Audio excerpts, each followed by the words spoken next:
కాంగ్రెస్ తో మనకు పోటీ లేదు. కరీంనగర్ పార్లమెంట్ లో ఉన్న పోటీ అంతా బీజేపీతోనే ఉన్నది. ఎందుకంటున్నా ఎరికేనా అది? దాని పాపం ఎవరో తీసుకొచ్చారు నిన్న కరీంనగర్ ఎంపీ అభ్యర్థి కాంగ్రెస్ వాళ్ళు. నేను అమ్మతోడు చెప్తున్నా, ఆయన తీసుకొచ్చి కాంగ్రెస్ కండువా వేయకుండా మీరు తిప్పాపూర్ చివరస్తలు నిలబెట్టుంది. ఎవడన్నా ఒకటి గుర్తుపడుతున్నావు 2 గంటలను నేను కూడా చూస్తా. ఎవడు గుర్తుపట్టాడు? ఆయన ఎవడో ఎవరికి తెలియదు. నాకు తెలిసి కాంగ్రెస్ కార్యకర్తలు కూడా గుర్తుపట్టారు. కాంగ్రెస్ కార్యకర్తలు కూడా గుర్తుపట్టారు. తిప్పాపురం చౌరస్తాలు నిల్చుంటే ఏమనుకుంటుంటే ఎవడో బస్ కోసం ఎదురు చూస్తుండేమనుకుంటారు. అంతే తప్ప గాయనట క్యాండిడేట్ అట. ఏమన్నా సిగ్గుండాలి కాంగ్రెస్ లో అంటే గింత మ్యాచ్ ఫిక్సింగ్, గింత అన్యాయం.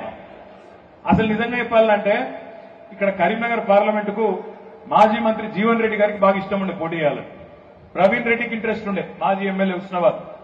వాళ్ళిద్దరు కొద్దిగా మంచి పోటీదారులు అయితే నిజంగా చెప్పాలంటే వాళ్ళిద్దరు వస్తే కొద్దిగా పోటీ గట్టిగా రసవత్తరంగా ఉంటుండే.